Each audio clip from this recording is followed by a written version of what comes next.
And here we are in the upper left, excuse me. In the blue for NZ Sports, it's SERRAL. And in the bottom right, in the red, he's the one, the only, he's Showtime. And this is absolutely a time for show here in this game number 1. So for context, this is the winners bracket semifinals, excuse me. Wait, no, winners bracket finals technically.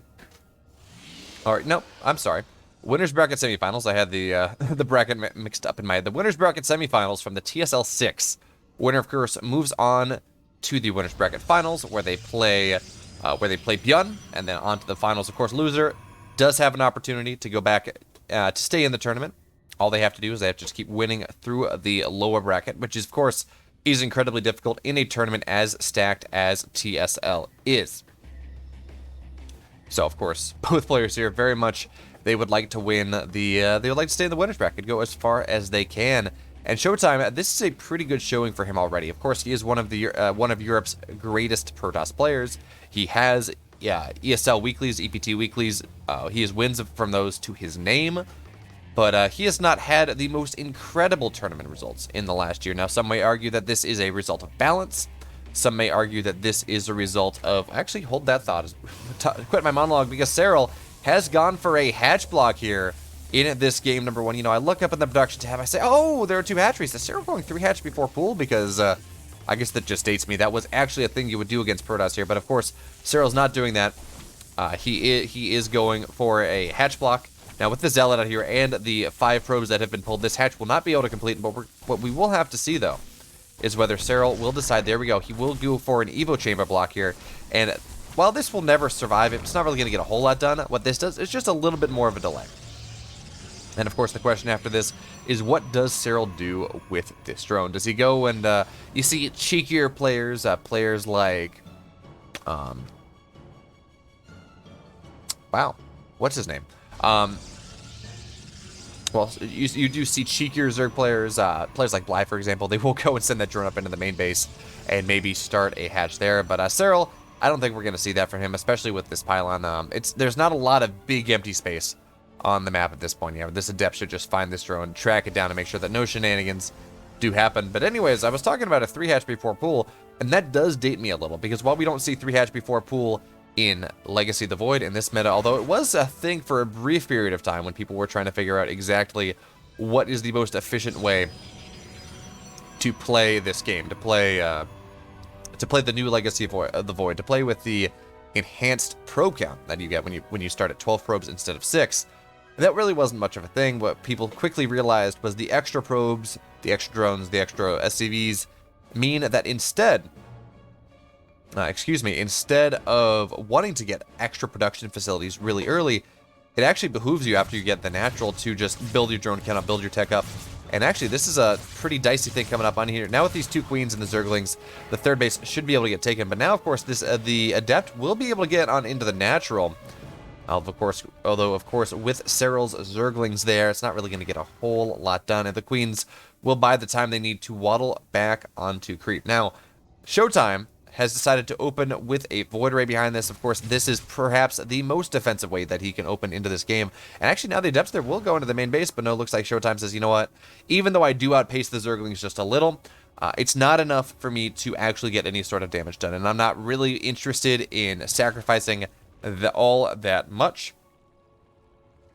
Interested in sacrificing all of those Adepts, when instead I can keep them alive for something later on. I can keep them alive to maintain my 3rd base, especially with speed finishing up sooner rather than later. So now these Zerglings, they will go on into the 3rd base, find the probe, find the Zealot. Zealot will go down. Of course, it did take some significant damage from earlier, but this is one of the nice things about having a Void Ray. Yeah, does it do a ton of damage against Zerglings? Not really, but it does enough. And actually now with the Zerglings, they're not at home, so these Adepts will shade on into the natural. And unfortunately, Showtime really not targeting down things as well as he would like. So only 2 probes, excuse me. Well, yeah, Terran's not even playing this game. Only 2 probes will go down, and that's a really nice defense from Cyril. Very much had the opportunity to do some more. And now, yeah, Showtime, he is going for the double Stargate with the third base opener here. This is something that has become more and more popular, especially on maps like Romanticide, on maps like Death Aura, where it makes sense, where you have these 3 bases that you can kind of easily take. Now, of course, Showtime, he was a little bit hampered by SERRAL's hatch block, so he's not getting that 4-minute third base that he might really want. But you also have to remember, SERRAL did sacrifice close to 400 minerals. At least, at the very least, instantaneously 400 minerals to make sure that he got that hatch block up. So now as that is not a thing anymore, well, or not that, I'm just gonna say it's not that it's not a thing. A better way of saying that is because SERRAL committed that, losing the, well, taking the third base a little bit slower is not the end of the world for our SkyToss Protoss player here in this game number 1. Now, interestingly enough, we do have that 1 Oracle just for the off chance that maybe you do get some sort of, you maybe get some drone kills. But now we have the taxi coming on in here, a variant of the German taxi. Of course, we have 6 queens in these 2 overlords, but this is the questionable thing here. As now the Void Rays will find these queens in the overlords, and suddenly, well, this is one of the reasons why we see Protoss players open with this so much. Now, these queens have to be very careful. Well, more importantly, I should say the overlords have to be very careful, make sure that they do not get targeted down, as is absolutely a possibility here. With this many Void Rays, we're going to see this targeted down. 1 will go down and 2 queens die immediately. That is a lot of the anti-air capabilities that are now possible for our, well, for our Zerg player in this game. And now SERRAL, he will be forced to waddle his queens forward, at the very least a couple of them. And oh no, 3 more queens go down as well. So this push has been hamstrung immediately. Yes, there are 2 queens here, and yes, Void Rays aren't incredible against queens, but when it is something like 7 Void Rays against 2 queens, well, I think we all know who wins that fight. So yes, Showtime will lose his third base. But you gotta remember exactly how much SERRAL has committed to this. He has cut his droning super hard. It looks like he was looking to maybe do a Zergling drop on into the main base, and actually he will be able to do that anyways, which of course delays the counterattack from Showtime. So a couple Zerglings will get on into the main base here, but this is a lot of Void Rays. And yeah, some probes will go down, 8 workers will go down, but that is only equalizing the worker count, not even equalizing the worker count of SERRAL, or excuse me, of Showtime here. SERRAL, he's not in the greatest positions. He's not in the greatest of positions in this game number 1. But I mean, he's SERRAL. He is perhaps the greatest Zerg of the last several years. Having an all-in not work, or having a pressure build. I don't know if we want to call it the German taxi fully all-in, as it is off of 50 workers ish. No, who am I kidding? It's all in. I don't care who you are. It's a pretty all-in build, and it looks like SERRAL behind this. He will go into Hydras behind this. We're not going to see some sort of quick and cheeky Spire. And, I mean, there are so many Void Rays on the map right now. They just target everything down. These queens are just getting evaporated here from the map. And, of course, Void Rays do so much damage to armored units, while buildings are, in fact, armored units. So Showtime also doing a really good job just targeting down the spores, anything like that. Now, we do have one more drop coming on in here, but with the quick warp in, with all these adepts, this drop will not do much more than force a warp in back at home. A warp in that Showtime really doesn't mind spending. It's not like he's trying to get aggressive with a warp prism or something like that onto the other side of the map. And now these Void Rays will back up for the moment. But SERRAL, he's only on 3 bases. His opponent has 3 bases, and his opponent is on a relatively equal economic position. And if we look at that, that means that there's really, it's not that this is not a situation where players have equal amount of workers, but because of how many bases they have, things like that, it doesn't really work out. And now we do have this run by coming on in here, as Showtime trying to get some damage on the other side of the map as well. But there are enough Hydras out on the map right now that is getting a little bit tricky, especially as Groove Spines complete. And now it's that much easier for Hydras to reach from across the map. And I really like this defensive setup from SERRAL here. 2 spores and, what is that, 5 queens. Going to make it rather difficult for Showtime to get in there pretty much at all. And of course, SERRAL, he's trying to get his damage done, but yeah, the run by didn't get, well, I should say the drop, not the run by, didn't get really anything done. And now, of course, with these Void Rays, they have been recalled, which means the drop should be done with, for the most part.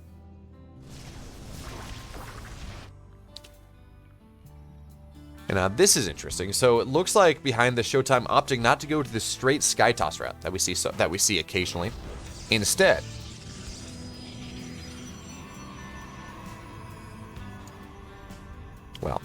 Instead, he is going for a bunch of Void Rays into, does he have charge? He does, yes. So into a Charge Lot Storm, a very powerful ground, Charge Lot Storm Immortal, very powerful ground army. And then, once he gets there, once he really establishes the gas on the 4th base, is kind of that inflection point that you just see Protoss players playing this style go for. We're going to see him go back into Sky Toss. We're going to see him get that 3rd Stargate, get maybe even that 4th Stargate. I think sometimes you even see Protoss players go up to 5 Stargates, but that is like a 5th base idea. Go into that fleet beacon, start going into carriers, maybe getting air upgrades, doing all those fun things. And Cyril, of course, is going to try to hit a timing before then. We have Vipers on the way, we have Lurkers on the way. Lurker range is just about done, Lurker speed is done. So now Cyril is going to try to hit this timing before the really scary air army is that once he has his Lurkers, or excuse me, once he has his Vipers done and charged up, Parasitic Bomb is incredible against Void Rays, and really just about everything here. Now this is going to be a really big run by here for Showtime into the natural. Two full warpins trying to get some damage done, and you got to remember, well, +1 has only just completed, so the upgrades are even here. But well, of course, if the Chargeless can get on top of these Hydras, they will absolutely trade well. And only 2 workers go down. Cyril absolutely had what he needed to be able to hold that off, but the Storms are going to be really nice. If we do see the Void Rays just target down Lurker after Lurker, the Storms are going to land as well. I don't think this is enough for Showtime to really punch on through, but he is taking a rather decent trade, although, as I said, he has to be careful to not lose the High Templars that he has in this army, as that is when things get really expensive. Now, more Storms will be dropped, but Showtime's army is just falling apart here. He went for the push, and he really didn't get what he needed to. Serral with the perfect splits. Just enough army in the main base, just enough army on the 4th, but you gotta remember also there is a big run by going on into the 3rd base, and this may very well be the damage that Showtime is looking for, but it looks like with Cyril's army coming back, Showtime will be forced to back up. Only 3 workers do go down, and they talk about Showtime as Demour, the Wall, the greatest defensive Protoss on this side of Korea, and it absolutely showed, well, or I should say, it's been showing this game. He's done a great job of defending, but Cyril absolutely showing some top-tier defense of his own, only losing just about 5 drones to the 2 big run-bys into his main and to his 3rd. That's not easy to do, folks. Not easy at all. So now, once again, we do have Showtime. He's trying to see what he can do. Get on into this late game a little bit more evenly. He will now try to establish this 5th base. But that also means Cyril has an opportunity to establish bases of his own, to get +2 done. And I thought, oh, okay. Pardon me, I said Lurker Burrow speed was done. That was not true. Cyril was going for it, and then I believe he canceled it to get Seismic Spines done quicker to make sure that he had that range. And now we're getting to the really fun part of the game, where we have fights all over the map as players break off just small parts of their army that they're okay with trading away in exchange for getting damage done. So now, of course, Cyril here, he is able to go and deny this 5th base, and it looks like he is going to go for a Lurker drop. Now, unfortunately for him, I do believe that there are Void Rays there. Yeah, they have found that. They will intercept this, and this Lurker drop will just get taken out. 1 Lurker will be able to burrow. So that is something, but again, it's not the most incredible thing. And now Cyril's getting ready to be a big aggressive here, but really nice snap feedbacks coming on top of these Vipers. And Cyril, now he's not able to push. You need feedbacks, you need abducts. Excuse me, you don't need feedbacks if you're Cyril, you don't want feedbacks. But you need abducts to be able to deal with the army that Showtime has built. You need abducts to be able to remove those carriers from the fight. And Showtime, he just doesn't have Cyril just doesn't have those right now. And that's making life a little bit difficult. Now, I do think this is interesting. Notice here Cyril is not going for +3 attack. Instead, he's going for +1 armor, which does mean that everything in his army benefits from it. His Zerglings, his Roaches, his Ravagers, his Lurkers, everything. But traditionally, when you're playing against a Protoss player, you don't get Carapace. You say, hey, look, overkill is a thing. Individual damage instances from the Protoss attacks are so high that armor doesn't really matter. Plus, there, of course, such a high percentage of Protoss army damage is from spell damage. But in this case, when we're moving into carrier attack so significantly, carriers attack really fast, and armor applies a lot more to armies that attack fast than it does apply to armies who attack slower and hard. So with all the interceptors that will exist on the map, as now it looks like we have this run by into the 3rd base, but with the Lurker, the Roaches, and the Spines that absolutely will get taken care of, as will the run by excuse me, I guess the warp in the main base.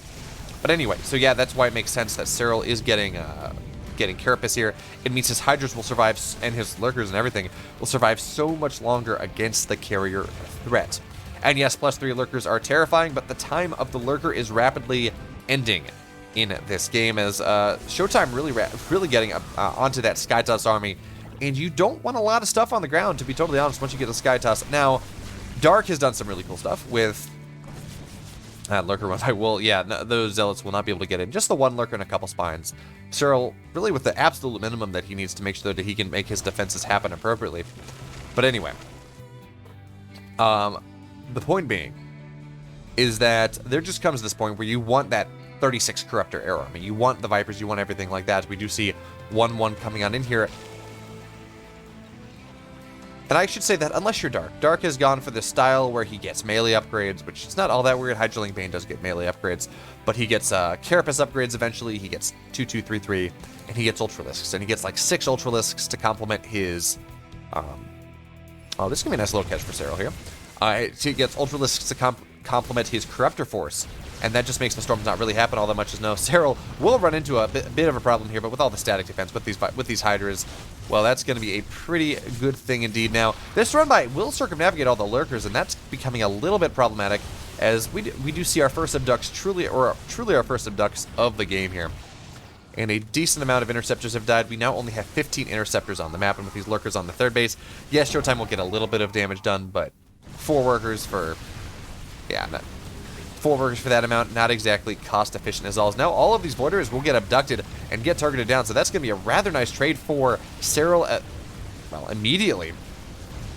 And now it does not look like Showtime will really be able to take this fight. Now Cyril's going to look to move forward, but we will have Storms on top of the Hydra army, forcing a Cyril back. That is a tough army to chase, even if the interceptors are mostly gone, unfortunately for the Finnish Phenom. And now Showtime, he's doing a really good job behind this. Yes, he's pressuring on the map, but what we should really look at is the fact that Showtime has all bases but 2 that he can realistically be expected to take, and more importantly than that, Showtime has more bases than Cyril does. So when we look at the way this game generally gets played, the Zerg tends to have more bases than the Protoss does for pretty much the entire game, until maybe it goes really late and they get even, but that's when it starts getting scared for the Zerg anyways. However, in this game, well, Showtime has a tremendous economic advantage for himself for the moment, as that abduct will be really nice. Knock off one carrier, knock the shields off another, and well, Storms will be forced, but it looks like we have 4 or 5 more Storms left in that army. Now, this Lurker run by is nice. I would like to maybe see it get a little bit closer. Of course, you don't want to get too close. You don't want to be within range of vision, so you don't want the easy cleanup from all the charge lots, but there's an observer here, so this will get cleaned up rather shortly. At some point.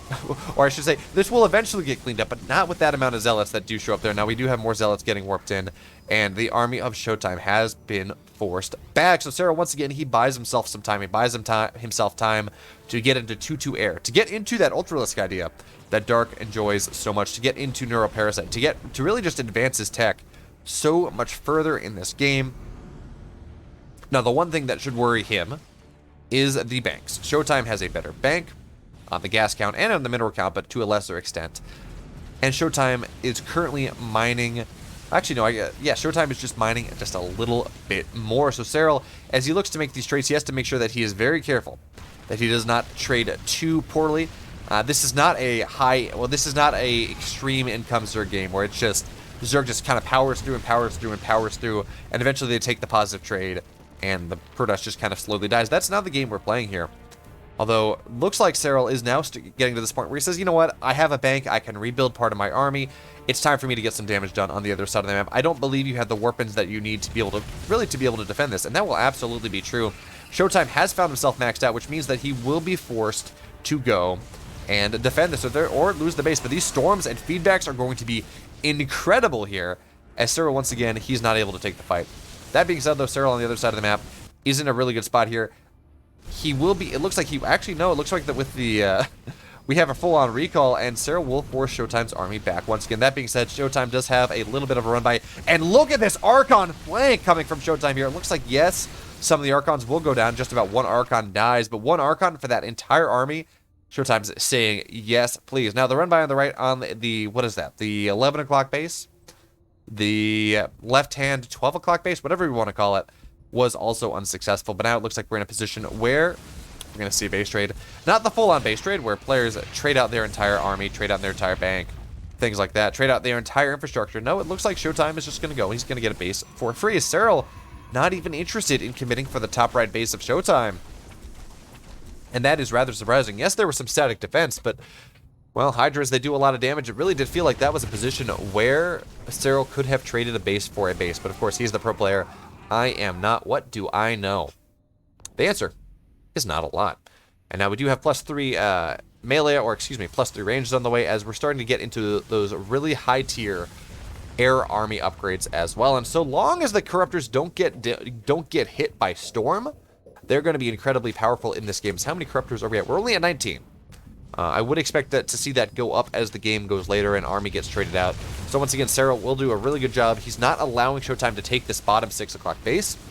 And that does mean that there is theoretically, and I say this in only the most general sense, theoretically, this timing, or excuse me, not this timing, this clock that Showtime is running into, where he will eventually run out of money. Now, Cyril, not all that rich. Showtime, he's not going to run out of money anytime soon. His bases are doing pretty well for themselves. This is out of 16. This is out of 16. Yeah, the 4th base is running out, but he, now with this army that is prepared to sit on top of this base, sit on top of that 6 o'clock base, that 6 o'clock base should go up, and Showtime will be comfortably mining from 4+ bases. Now, these abducts are going to be really nice. 2 carriers will go down, and that's all Cyril's looking to do at the moment. He's looking to make sure that he is able to trade off. He's able to make some positive trades, even as he will lose this 12 o'clock base. It looks like he does have the lower 12 o'clock base, even if he does lose the upper one. So he's still going to be absolutely fine there. As we do have 3/3 air upgrades on the way, and for the first time in this game, we got some melee upgrades coming on in as well, as Cyril is looking to bolster the power of those Ultralisks, maybe bolster the power of his run-bys a little bit more. Now, with that being said, crackling or adrenal glands are done.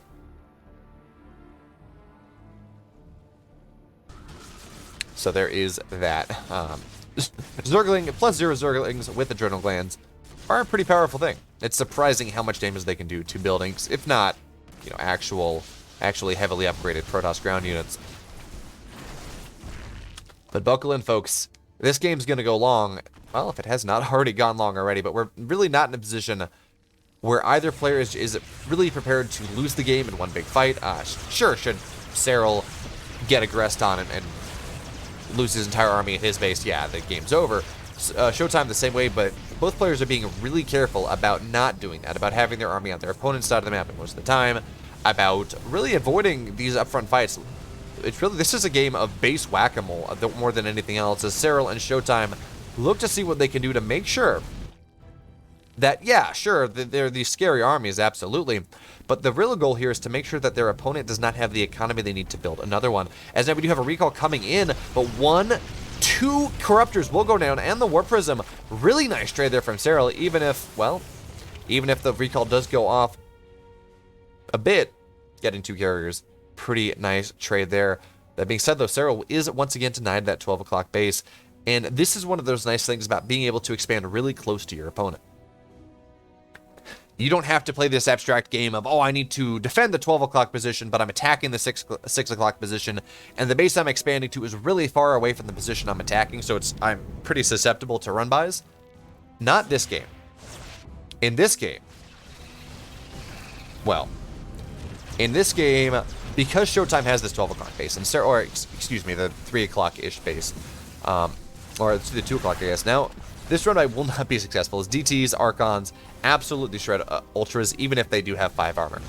I guess 4 armor, actually. Cyril's not gotten +3 ground armor just yet. And actually, this is a really nice army force field coming on in from our red Protoss player. Now, eventually, we will have some lurkers show up. The army does show up, and it looks like we're really not going to be able to get... Actually, that with the addition of the Armada here, Showtime in a much better position in this fight, in this bit of aggression, although he will now be forced, or decide, I guess, to back up.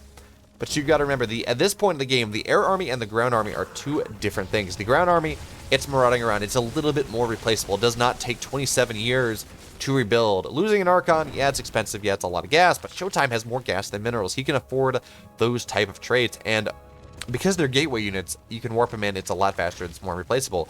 The air army, though, it's a little bit more static. It's a little bit harder to use. And look at this. Well, it's a small thing, but it's absolutely worth talking about. Showtime, he finds the base that Cyril is building, and he says, okay, I could just go kill this right now, but Cyril is likely going to cancel it. So instead, what do? I see, well, also Showtime, of course, sees the base is almost done, so it's not like he has to wait and forget about it.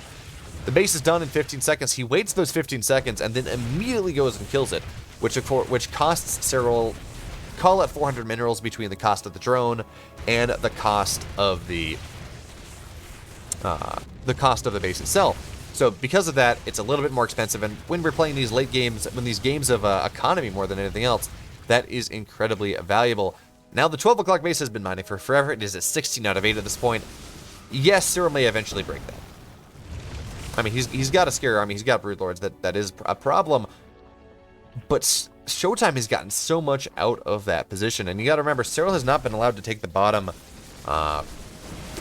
left base. And as that happened, actually, really nice move here. So many lurkers will go down. And Showtime, he's doing a really good job defending his own base and attacking where Cyril, well, attacking into Cyril's base here. But now Cyril, he's got that scary broodlord and Fester army, and with no Tempests, this becomes a little bit scarier here now as the broodlords are starting to shell away. And it must be remembered, these broodlords are super scary. Their initial impact affected by air attack, of course, and even then their follow-on attack maybe it's not as scary as it could possibly be. You do want, well, the follow-on attack, the broodlings on the ground do benefit from ground melee upgrades. So with that being the case, yeah, they don't kill things as fast. They don't have +3. Actually, they don't even have +2 yet. But that initial impact is very good, and it can be strictly because there are upgrades both air and ground. Broodlords, they're pretty scary. Broodlords are powerful units in the right position anyways. So now we do have this run by coming on in. And yeah, Cyril will be able to take this base out. Now, Showtime, though, he's lost a base as well. And that doesn't feel the best for him. But you got to remember, this is a base that he has been mining from for quite a while now. This is a base that he has really extracted a significant amount of income from. And yes, Cyril does eventually shut it down. But Cyril really wanted to shut that down 2 minutes ago. As once again, we see that Showtime is mining significantly more than his opponent. Now, there have been very few points in this game where Cyril has outmined the Protoss player, and again, that's a weird thing. That is not something that you expect to see in a Z. Oh, wow, that is really spiking in favor of Showtime here. But anyway, that's not something you expect to see in ZVP all that much, as, well, the Zerg tends to take more bases, tends to have more workers, and that's just how the game tends to go, but not this game. Showtime has every base he can reasonably expected to keep on the map at this point. I guess he had the upper right-hand base, but realistically, he's mined most of that out anyways. And now we will have this run by coming in. Bailings getting added on in the late game. That's not something you see all that often, but Bailings, once you get to +2 Bailings, as Cyril is at that +2 Bailing mark, they can just go in and evaporate mineral lines in an instant. And as much as we like to talk about this game being a game of big army clashes and cool micro and all those things, at the end of the day, when we look at these late game engagements, when we look at these late game setups, it is so much more about how much money players like Showtime, players like Cyril can extract from the map, how well they can fuel their economic engine, how many armies they can build over the course of the game. As now that with the Tempest showing up and with the Oracle here as well, we should see, okay, one Broodlord will go down. That's going to be the extent of things. And yeah, Showtime doesn't want to lose that base, but he doesn't have to. Oh no, these mortals, this Archon, that is not their happy place whatsoever. Bailings are going to come crashing on into everything. And this run by is actually going to be, well, maybe not as powerful as Cyril would have liked. The Bailings not really getting into contact with the mineral lines, instead killing static defense, which is nice, but, well, the army survives, and that's an ultra-killing army if I've ever seen one. So, Showtime will hold the left-hand side, and that is the most important part of the map at the moment for our Terran player. Excuse me, for our Protoss player, as those are the two least extracted from bases. Actually, that's probably the most important part of the map for Cyril as well, as he is now taking the bottom left base and has it fairly well defended. And for the first part of the time in this game, we see Cyril is taking an economic advantage, which, hey, good for him. It had to happen at some point. Eventually, Showtime would start running out of minerals in his bases. We do have this run by coming on in once again. And I mean, this is a scary army. It's a lot of lurkers. It's an Ultralisk. It is a bunch of Banelings. Don't get me wrong. It is a scary army, scary indeed. But Showtime looks like he actually with the Zerglings get on top of this Immortal, maybe not, but with the run by. Yeah, looks like Showtime will be fine for the moment as more and more Zealots do get warped in. Now Showtime, again, he's sitting on an insane gas count, sitting here at 6K, 7K, and in almost every race, I guess outside of Bioterran, you almost never see gas banks bigger than mineral banks at this point in the game, because the mineral banks are what matter. The gas units are what matter. The Vipers, the Infestors, the Broodlords, these high-tech units that require a ton of gas, the Tempest, the Carriers, the High Templar, all of these things that are just so gas expensive that you almost never see gas being, well, you almost never see more gas in the bank than minerals. But Showtime has been building so many Zealots in this game that it does really just makes a lot of sense. That's what's happening here, as once again Showtime will lose a base, and it feels like the noose is constricting around Showtime just a little. Now he has a powerful army, don't get me wrong, he has a powerful bank, but he's really not mining all that much anymore. Really, realistically, he's only mining minerals off of one base, and that's when things get a little bit tricky. Showtime has about actually, we can tell you, Showtime does not have what he needs to rebuild this army. It's a powerful army, don't get me wrong, but he has just about half of what it cost in this army to build this army in the bank. So really, realistically, Showtime can trade a little, he can lose some units, but he can never rebuild this army. Not this game, not anymore. So he has to be very careful about what he builds and how he trades.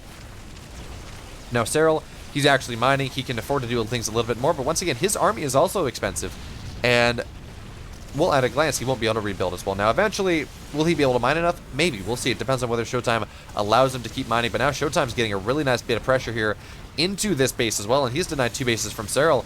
And yeah, Cyril should lose that upper right base as well. If Showtime is aware of this. So Cyril should send something on over to go remove that. And we do. Now, there we go. Now we have our recall coming on once again. So Showtime removing 2 bases. And now he's going to take a really good fight against all of these Broodlords. They're just going to get targeted down. 2 more Broodlords will die. And you got to remember, these Broodlords are expensive. But now Showtime sitting here at 180 supply. It does make sense that this is a Protoss player. And you do want to keep a little bit of room in your supply to make sure that you can do the warp-ins that you want. But look at this. Cyril making a really good job of exploiting the fact that Showtime burnt his recall. So now that means Cyril can commit his entire ground army on the right-hand side and really not fear repercussions for a good amount of time. Because we know Showtime just does not really have that big of a ground army. It's all in the air, and it's a powerful army to be sure, but it's a ponderous one. It's a slow one. It's not one that does not easily cycle between the left and right-hand sides of the map. But now, oh, Cyril's got to be a little bit careful. Now that Cyril, he's looking for any abducts that he can find. Absolutely, that makes a lot of sense. Abducts are free. Energy, well, you just want to spend that as much as possible because it regens over the course of the game. It's free, and Showtime is not really mining all that much. Oh no, the Zerglings will get on top of the Mortal here. Mortal will go down, and that was the main defense that we had against these Ultra run-bys. These 3 or 4 Ultras are just incredibly terrifying thing, as both players now are pretty much at fully maxed out upgrades. The only thing we could be lacking is +3 ground army for our Protoss player, but it matters a little. But with the armies that we're looking at, Ultras are just big bursty damage, Banelings are big bursty damage. Armor doesn't really matter as much. It's not terrible. And with how much gas Showtime has, I would like to see him spend that. It's not going to help. It will make his army just fight a little bit better. As now, once again, Cyril will lose this base. I don't think he's realistically expecting to mine from all that much. I think it's much more about denying the economy from Showtime in this base, as Cyril has been able to mine a good bit from the left-hand base. And that does mean that, well, man, I really wish we had a way to see exactly how much was mined over the course of the game, but I don't believe that is possible in this overlay. Anyways, Showtime will now finally get on top of this base, and Showtime mined more from the upper right than Cyril did from the bottom left. That is without a doubt. And when we look at the calculus of who is in a better economic spot over the course of the game, well, Cyril right now, he's in a better spot. He's lacking in gas, and he will, as he continues to trade, he will absolutely run out of gas here, especially as he just continues to build all of these Ultralisks. But with these abducts, of course, SERRAL is trading better. If we look at units lost, SERRAL has lost 6,000 less resources over the course of this game. So yeah, he hasn't been mining as much. But also, he just hasn't been trading as much. And that is incredible. When we look at how Zerg plays. Especially against styles like this. When we look at how Zergs tend to play against mech, against Skytoss, it often feels like the Zerg just really cannot trade positively. All they want to do, or I should say, their goal is to trade inefficiently, but to just overwhelm with the sheer force of their economy. But that is not the style SERRAL has been playing this game. And honestly, it's really impressive to watch. Really impressive to see how he's able to see exactly where he needs to move his army, how he needs to take his fights.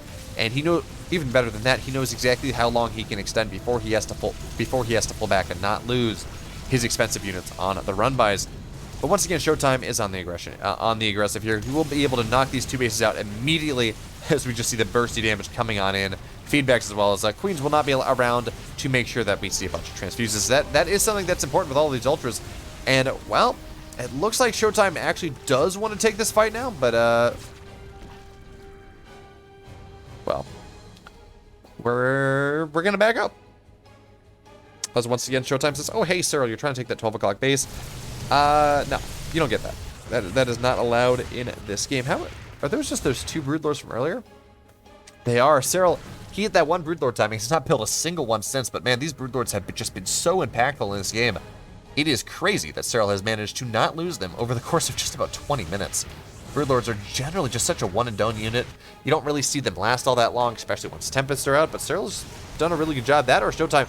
Oh no, look at that fungal-parasitic bomb combination. Of course, we see Showtime recall this immediately. And that's going to be a good call, but he still does have one parasitic bomb coming on in. And now we have SERRAL going for the fight. This is probably the best possible fight that SERRAL could take here, as we have neuroparasites on everything. Storms coming down, parasitic bombs, fungals, everything, the whole kit and caboodle.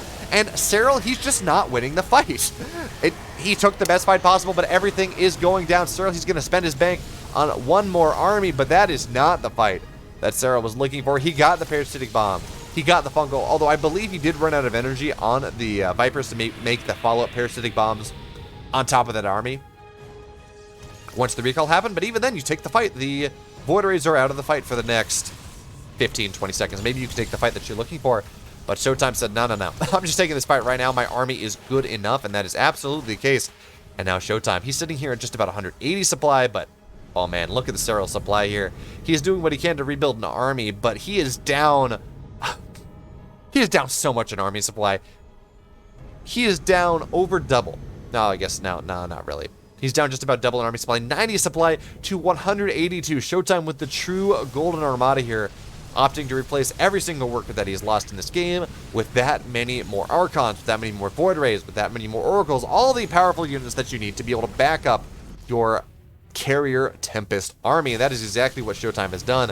And now he just has this big marauding army that I'm not sure SERRAL will ever be able to beat. And now SERRAL with some run-bys here, he says, oh, well, I got some Cracklings. I got some +3 Zerglings. Maybe that'll be what I need. And he will absolutely be able to take the base out from Showtime, but I'm not sure that really matters. As Cracklings, they're really kind of a mark of desperation at this point in the game. As now SERRAL, he will have to take his final defense here. Showtime crushing in from every angle, and GG. Showtime will take game number 1. It was a long one, but it absolutely was a cool one there, as Showtime did such a good job of just mining, of expanding, of just really never allowing SERRAL to fight his army, fight the big part of his army, never really taking, I mean, he lost units over the course of the game, and he did lose more resources as the game went on, but he never allowed that death blow. And as he did so, and as he went on to the game, he built a more powerful army, he started trading better, most importantly, he denied the economy from SERRAL. And that was the big news. That was what allowed him to really take game number 1, as he could just kind of hit this insurmountable moment when he was at about 150 army supply. And, well, these things happen.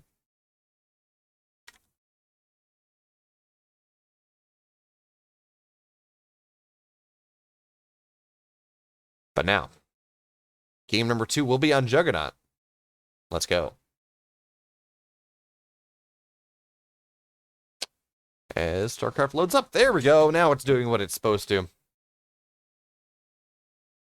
Man, I just replaced my my hard drive with an SSD, and I had a boot drive as an SSD, but now this is big enough that I can have everything on it. And man, what a difference it makes. But here we are. We're loaded into game 2. There's Juggernaut.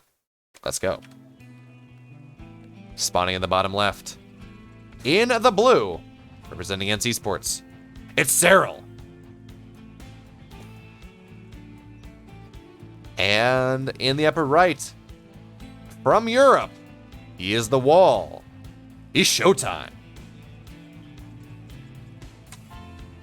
Oh, excuse me.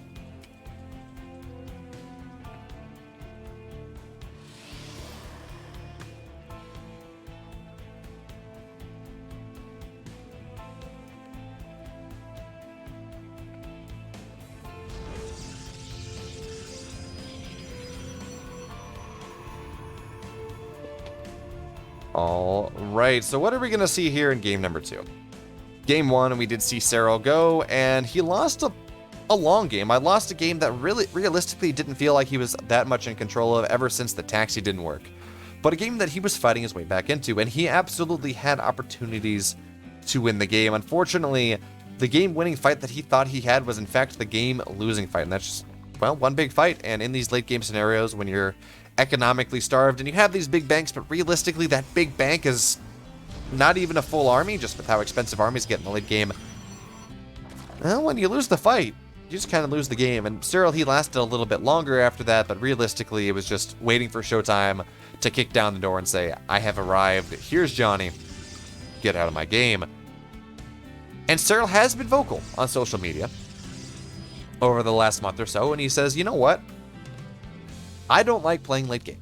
Every Protoss I run into on ladder, and there are a lot of Protoss in GM at the moment, especially on Europe. I think I saw at one point that, well, at some points in the season, Protoss GM players were something like 50% of the ladder, 45% of the ladder. So there are a lot of Grandmaster Protoss players on EU.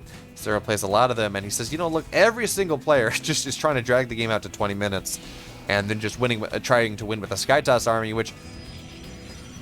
This is not exactly a balanced discussion, but more the fact that just getting your game dragged out to 20 minutes because your opponent is turtling and you can't really break them is not that fun of a game to play.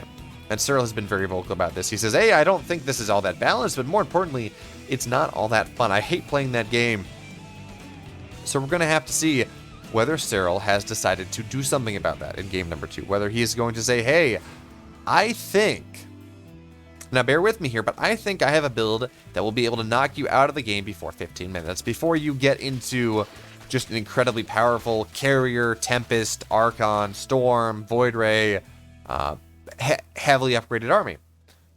Because you got to remember here, the way that races are designed, Protoss is designed around having powerful, bulky units. High supply, high power, expensive. So it's hard to get to them, but once you get there, they're just going to punch above their weight in terms of a cost per supply type thing. Or I should say power per supply, maybe. On the flip side, the Zerg army is meant to be swarmy. It's meant to rebuild itself and take the map and do all of these things. And that means in the late game that it is really hard to build an army that really stands up against 150 army supply Protoss army. It's not impossible. And we do see the ideas, the swarm of 36 corruptors are absolutely something that can deal with it. That's just kind of the meme, right? 36 corruptors, and I'm not scared of Skytoss anymore. But that being said, it's hard to control, it's hard to deal with, really hard to control on both sides, to be honest.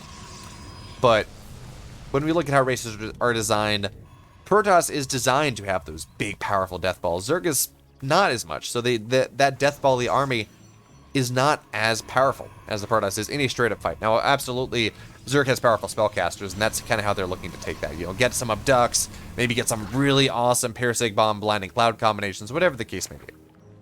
But that's just kind of how we can look to see things go in the late game. But on the flip side, Zerg is really powerful in the mid game. When they get up to 3 bases faster, when they get up to 60, 70 workers, so much faster than their opponent, and are able to just hit this max out timing when the Protoss is like 110, 120 supply. Yes, the Protoss has tools to deal with it. Shield Battery is absolutely a powerful tool. And, well, the Protoss are kind of used to dealing with things, but it is also difficult. As we see Showtime here, he's going for a little bit of the stats build in this game number 2. Now, for those of you that are not aware, the stats build, or at least what I think of as the stats build, is, I guess it's more of an idea than a specific build, but you open Stargate, you get your Stargate timed third. You try to, but you really don't probe it up all that much, as we do see Showtime here on 47 workers. He is building probes, but he could have more. I mean, realistically, he does. Yeah, this will not work. No stasis trap for Showtime. Again, he's kept probes a little bit to allow this push to happen, and he's going to warp in 8, 10, 12, something like that at depths. Glaives are going to be done, and the goal here is to catch Cyril sleeping. Is to maybe hope that Cyril didn't get roaches, is to maybe hope that Cyril didn't build in the army, even if he did get a roach warren, and you just show up with 8, 12, 16 even adepts on into the main base, well, or into the natural, into the Zerg territory. Suddenly that becomes a terrifying thing, as that is a really nice stasis trap coming in from Showtime there. That is, what is that? 1, 2, 3, 4, 5, 6, 7, 8, 9. 9 drones and 2 queens will get trapped by that stasis trap just as the adept army is moving across the map. And how many adepts are that? 14 adepts steamrolling their way across the map. Now, Cyril does have a decent army. He has 6 roaches, 9 lings, and more roaches on the way. So he should be able to defend this. He would like to have his queens, but once again, Cyril is prepared. He got his safety roaches. He got his safety zerglings. He's not going to get taken by surprise, and that means that he will be able to survive. It means these adepts will really not get a whole lot done to him, most likely. Now, Showtime has the opportunity to maybe just win the fight or catch Cyril out of position, something like that. And there are a lot of adepts, actually. And with the borderers coming on in here, these roaches really feel inadequate. Now, we do have more on the way, but the wall is there. So that means the roaches really they're not coming in. They are not reinforcing as they need to. And that means, well, these adepts are taking a really good fight, targeting all of these roaches down. And the queens as well. These adepts are just taking such an incredible fight here. And yeah, they will eventually get taken down. But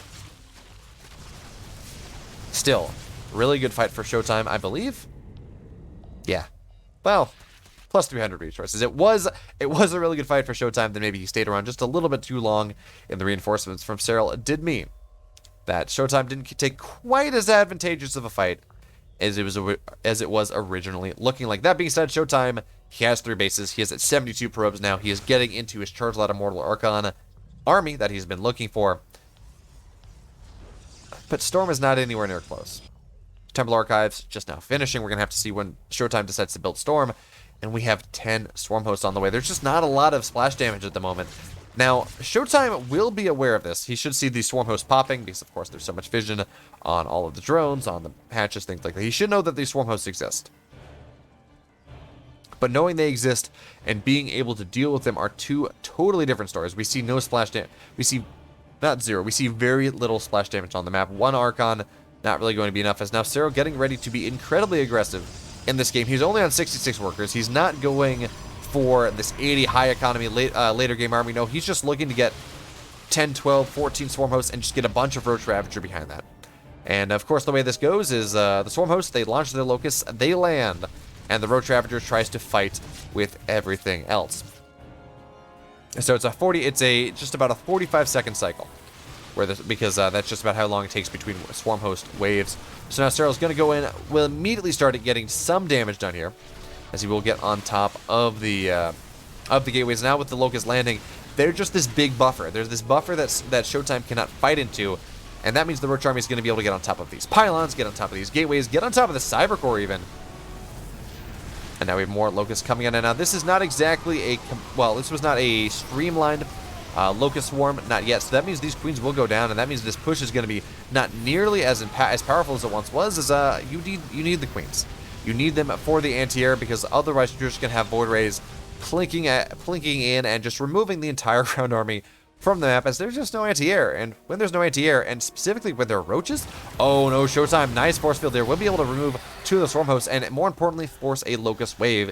This has been, yes, Showtime did lose his 4th base, but this has been a really good defense from Demour thus far. As you gotta remember, Showtime is one of the greatest Protoss players to ever touch the game from a defensive perspective. Realistically, it's probably him, Stats, and Rain are the 3 greatest defensive Protoss to touch the game. And he is absolutely proving it in this game number 2. But you gotta remember, in this style, all it takes is for Cyril to find one open. for Cyril to just find that one position where Storm Host Locusts go in and a base goes down, and suddenly Showtime is absolutely on the ropes. So while Showtime is defending this incredibly well, while the resources lost are just about even when Showtime, or when Cyril has all of these free units, well, that is a pretty good look for the German player. Now, I would like to see Storm. I think that's the one thing that Showtime's missing to really defend this, because of course you just storm the Locusts in the air, no big deal. And we don't have that. That being said, though, Showtime, he is only on 3 bases. He's lacking a 4th, and it's hard to afford everything, all the gas investments that he needs. And that is another way that Cyril can win this game, not by sniping a base necessarily. One can argue that maybe killing the 4th base is a snipe, but just by denying the 4th base, just by trading off here and there, but realistically just by denying the 4th base, making sure that Showtime is really not allowed to build the army that he wants just because he cannot afford to. So now we do have the Roach Raptor getting on him in, but nice force fields will get on top of things. That as soon as those force fields land, we do see Locusts coming on in here. They will be able to surround this army. 2 Immortals will go down immediately. The 3rd one getting targeted down, but with, of course, the Shield Battery Overcharge will survive. Archon goes down as well, and now these Void Rays just not doing a whole lot. Queens are firing away. The Void Rays do go down, and another Immortal goes down, and there's just no army here for Showtime. Not really. It's 4 Immortals, and that is just about it. Now, Showtime, the first time in this game, has gotten an aggressive option here, but it does not matter at all. Cyril will take game 2 and even up our series 1-1. What a game there from Cyril. It was looking so good for Showtime the entire game. He did such a good job of making sure that he defended at every avenue. But at the end of the day, Showtime didn't quite have enough, and Cyril, he found that opening. And even though he started to take some drone damage right at the very end of the game, it was not enough. Cyril, he took game number 2, but this is a best of 5. A 1-1 scoreline simply means it is a best of 3. It means the stakes are higher. And as if they were not already high enough, here in the losers bracket, or excuse me, the winners bracket semifinals of TSL number 6. As our game is loaded up, let's get into it. And here we are, spawning in the bottom left. In the blue, representing NC Sports, it's Cyril. And in the upper right, in the red, down, losing game 2, but still absolutely a chance in this series. It's Showtime. And what does that mean? He lost game 2, but he doesn't have it. But he has a chance in this series. Not exactly the most interesting bit of commentary that you have ever heard. The player is in the series, so he has a chance to win the series. Yeah, that sounds about right. Although, to be fair, I think there are absolutely series where both players are in the series, but realistically, only one player is in the series. When you say it's Maru versus, I don't know, not to pick on North American players, but Maru versus like Pili Pili. Pili Pili, he's a great player. Or Jon Snow, or, you know, Tier 2 North American player. Great players, absolutely. They sometimes qualify for DreamHack North America. They have a decent placement, but, you know, no one would compare them to Maru, and them taking a game, much less a series off of Maru, would be a surprise. And one could realistically argue that, yeah, they're not going to win. 99 games out of 100, they're not going to win. Realistically, they're not really in that series. Although, as Mio Micah has showed us, Maru is not infallible, especially in online tournaments. Mio Micah, of course, the Southeast Asian, I believe, Zerg player who is ridiculously far below Maru on a Legilac, but has wins against Maru in qualifiers. He's knocked Maru out of several qualifiers in the Korean/SEA region, which is pretty cool. Something you really don't expect to see, but it happens.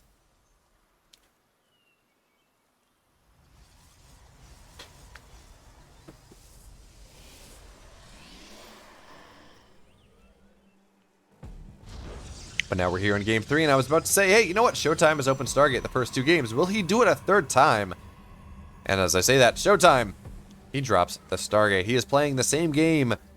Well, he's playing the same game thus far that we've seen. Now, of course, later on, he does have the opportunity to diverge.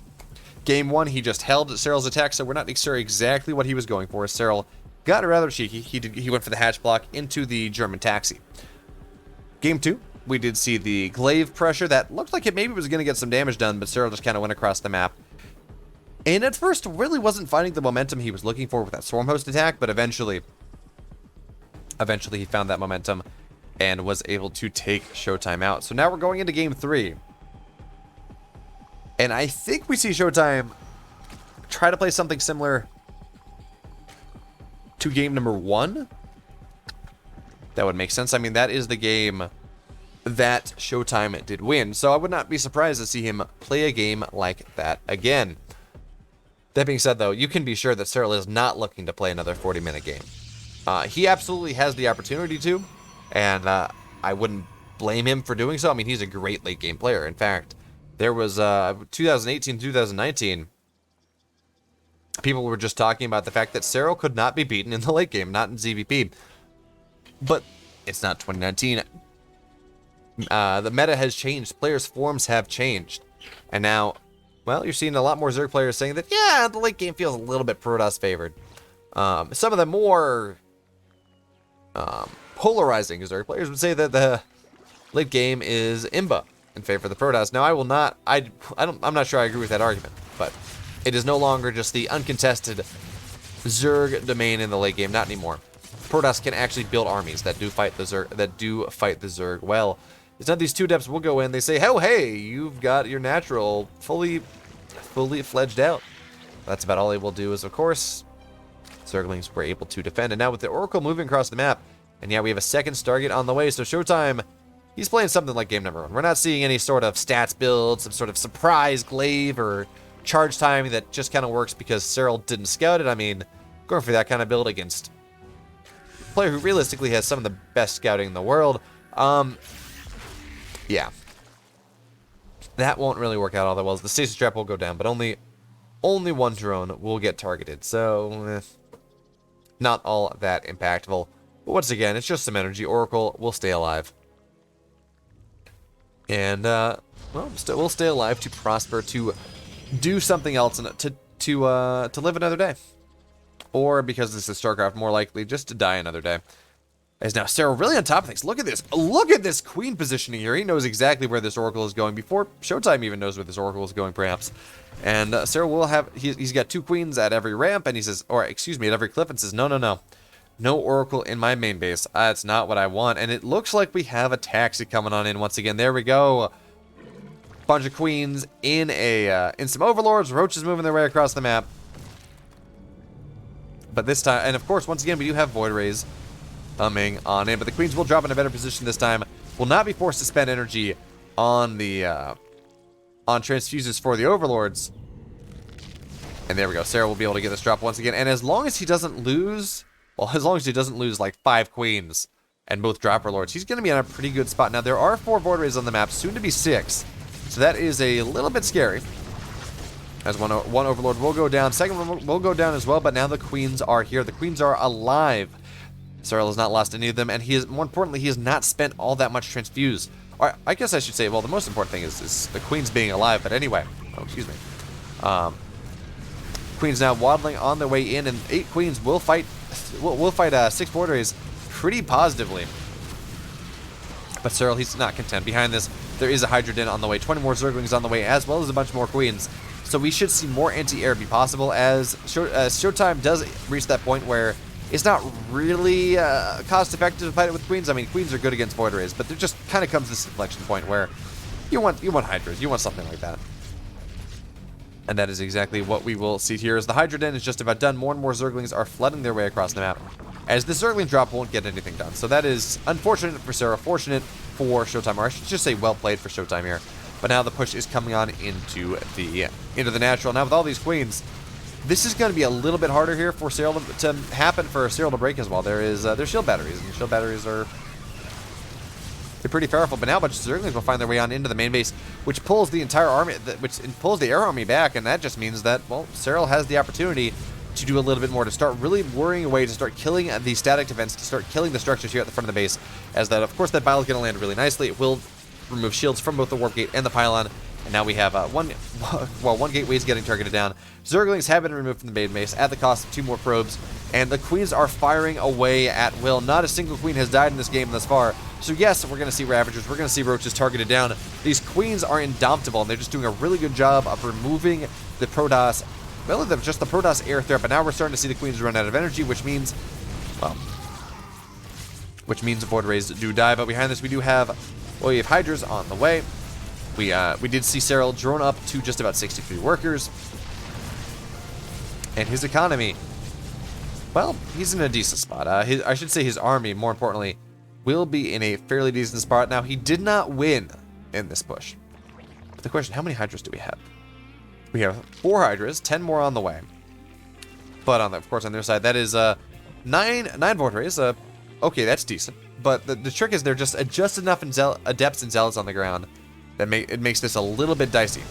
But of course, with the queens that exist and the more and more Hydras on the way, Cyril should be able to defend this. Yeah, with the Hydras here. The Hydras do have extended range at this point. They do have, what's it called? Something. They have Hydra range, so they will not be able to really get their way into, well, I should say that they will be able to take a pretty positive fight against Showtime here. And Showtime, he needs to get something done. He took a rather inferior trade, not necessarily in resources, but in tempo and in terms of the money that he actually has. But more importantly, I think he thinks that he can make this push happen. He says, look, I killed enough of your army when you overcommitted into the natural, and now is my time to kill you. But I'm not convinced.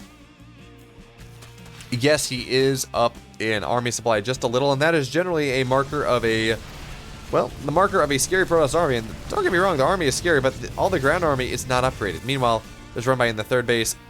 It will be able to knock all the shields off. Maybe not get the, oh no, the Zerglings get on into the natural. And that's where things get problematic. There was nothing in the wall, and now the Zerglings will start to go to town, even as we do have this fight coming on the front. But that is a lot of queens and a lot of Hydras as well. And yes, the army supply is lower for the moment, but there are queens. They will be able to, well, they'll be able to transfuse, heal up the ground army, and with the spore firing away that Cyril has had the presence of mind to move forward, the army of Showtime is evaporating, and now all the Void Rays are just getting targeted down here. Showtime, has he overcommitted? It looks like he has, and GG Cyril is going to take game number 3, find himself in a 2-1 lead in this best of 5, now with 2 match points ahead of him,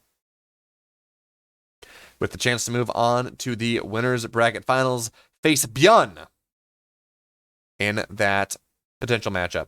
But of course, Showtime, well, he's a great player.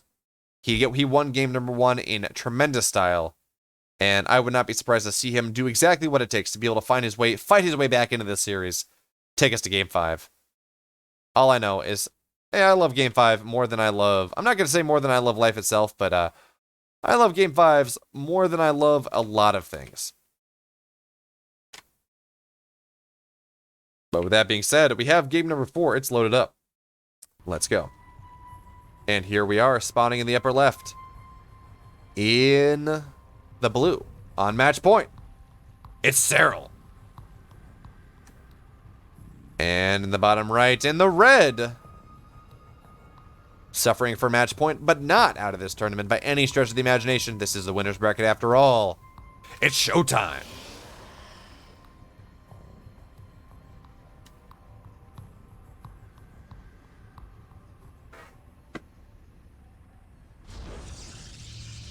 Man, Showtime, what a great name. What a good job finding a really solid name to go by. You know, you get players that, well, that's not fair. I think most pro gamer IDs are pretty solid at this point, but, you know, you got these... Actually, that's a good question. Do we see players that go and, you know, change their name because they're getting pro, you know, XX420 Sniper XX? Do they, when they say, oh, hey, I'm in Masters GM, I'm starting to compete in tournaments, maybe I shouldn't be XXX 420 Sniper 420 XXX. Maybe I should have a name that's memorable. Maybe I should call myself, I don't know, Stampman, which is also not a great name, but, you know, whatever. Maybe, I don't know, I'm trying to come up with names and I'm struggling. But anyway, you get the point. At what point is this I think I need to have a good idea because I'm going to be a pro player versus I want a good idea because it sounds cool? I don't know, but It's actually kind of miraculous that we haven't seen too many just janky names. Too many janky names here. It's Showtime going for something a little bit cheeky in game number 4. Now, I believe this is going to be for a proxy. No, it will not be. Okay. So I'm sitting here. Oh, it's going to be a proxy Stargate. Absolutely, that's what it's going to be. But maybe this is just a warp-in pylon. We might see a gateway here and see Showtime just get a little bit aggressive, as it won't be a proxy Stargate, or if it will be, it's going to be a real sneaky proxy Stargate. But there we go. It is that Twilight Council coming down. And actually, I really like this. So, let's talk about this for a second. I'm not from the perspective of what the build is, but more importantly, the building location. We'll see Cyril. Cyril is probably one of the best in the game at really just consistently scouting all over the place, making sure that he knows exactly what is happening. As there we will see the Twilight Council go down at another gateway. So this is gonna, I don't think this is gonna be DT tech. It may be, but I don't think that's what Showtime is going for. And Cyril, of course, always does such a good job of scouting everywhere. He scouts the edges of the map. But this is not exactly the kind of thing. Oh, this is this is interesting. So this is going to be what like a 4-gate glaives that has a hidden Twilight? So yeah, there we have 3 gateways on the way, coupled with the one that already exists. And Showtime, we may... Oh, okay, no, this is going to be really all in. 4 gateways on the way now. As we do see a couple more gateways going in at the pylon location. At the proxy location. Now, but the question, though, is do we see Showtime go and move his probe out like he wants to take a 3rd base? That's the big question here. As, well, if he does that, maybe he's going to be able to catch Cyril off guard. I feel like Cyril is too smart to say, oh, hey, you don't have a 3rd base at a normal timing, but also I see no tech in your main base. Clearly, everything's fine. Now, Cyril will see that something is up. The question is what? Is now these Zerglings will not be able, will not go up on the high ground. As well, they didn't really see where the shades went. So now, where are we at? How many? We are at, what is that? Going up to 5 gateways. So the 5-gate Robo coming on behind this Robo from the front. So we're going to see what is this? Committed Adept Pressure, followed by a Warp Gate, and probably a bunch of Immortals. As now Cyril really pulling his drones from the 3rd base. Says, oh, yeah, I cannot hold this initial pressure. I need to buy some time. I need to make sure that I'm able to defending.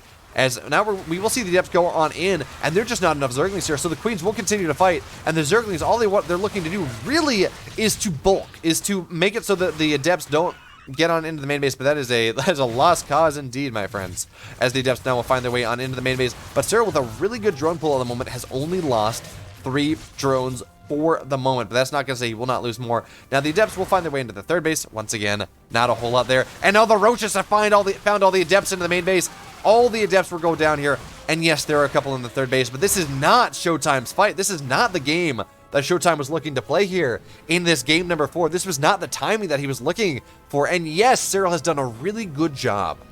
Or I should say, yes, Showtime has done a good job of making it so that Cyril cannot mine from his 3rd base. But Cyril, he's still mining from 2 bases.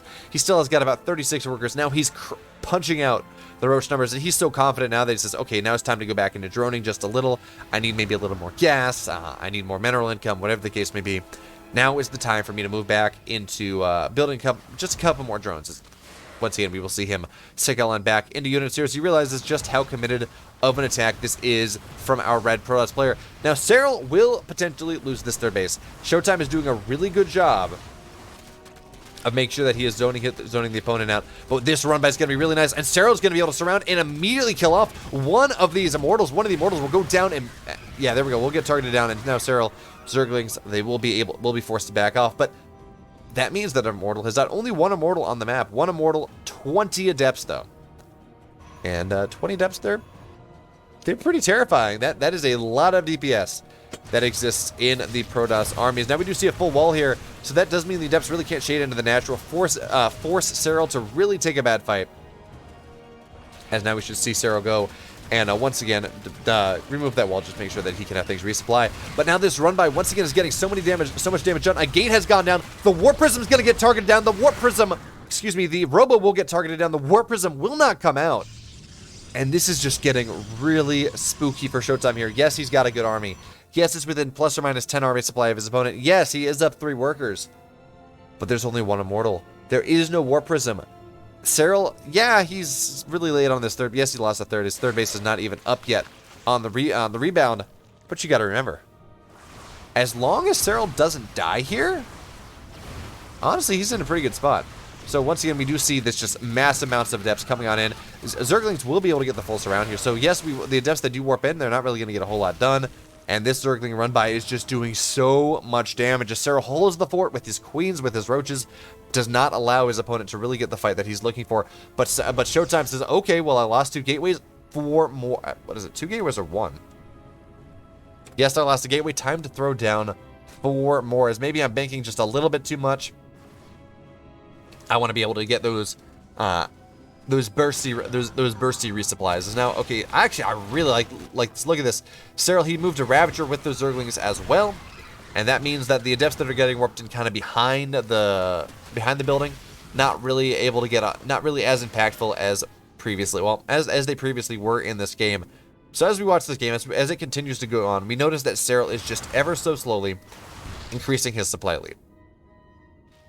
Yeah, are his trades the best? Actually, they are. Cyril trading just about 400 resources better than his opponent when his opponent is all-inning, when Cyril has a third base. Now, Showtime is looking for a transition out of this. He does have another Twilight Council coming in at home. He is probing up behind this. I would not be surprised to see him take a third base sooner rather than later, and he's moving into the Dark Templar side of things.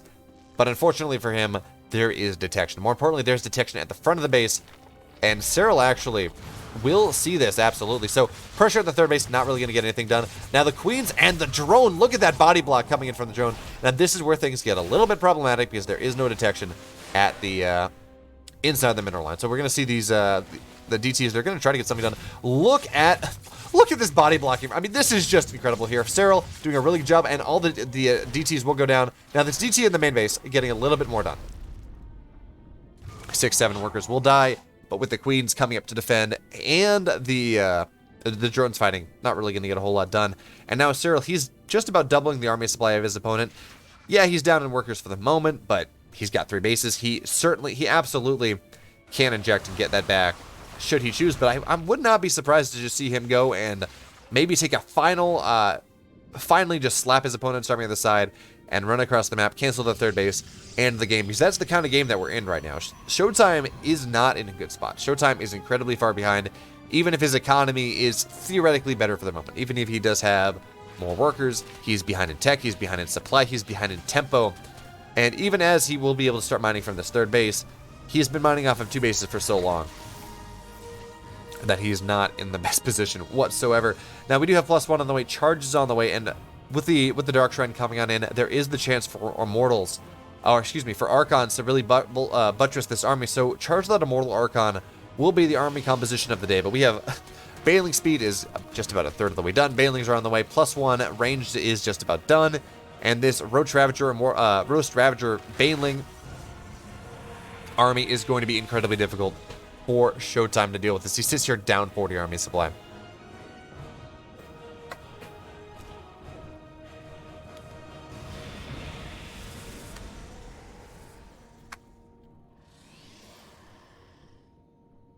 All right, so there we go. And now Cyril, he's moving across the map. Now he will hit with Roach speed, will not hit with Bailing speed just yet. But in all honesty, the army supply, well, actually, it's only 30 army supply now, and there is some static defense set up in front of the third base, and there's a decent amount of attack. But I'm with these Bailings here, I'm not convinced that Showtime can take the fight, especially with this Bailing flank coming in from the left-hand side, from the right-hand side.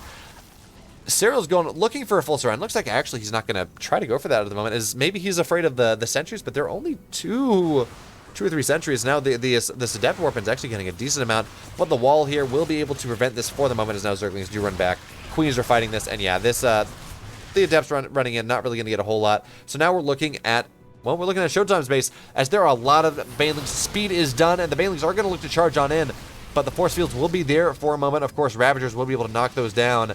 And how many force fields do we have left? Not many. Bailing's now crushing in on top of everything. Zergling's coming in from behind as well, pinning everything in together. Bailing's coming crashing into everything, and it looks like Showtime just does not have enough. The all-in didn't do what it needed to do, and Cyril now crushing on in this game number 4, looking for a date with Bjorn in the upper bracket finals, and looks like that is exactly what Cyril will be able to provide for himself here as Showtime taps out. GG, Cyril will take game number 4, and with it, he will take the series.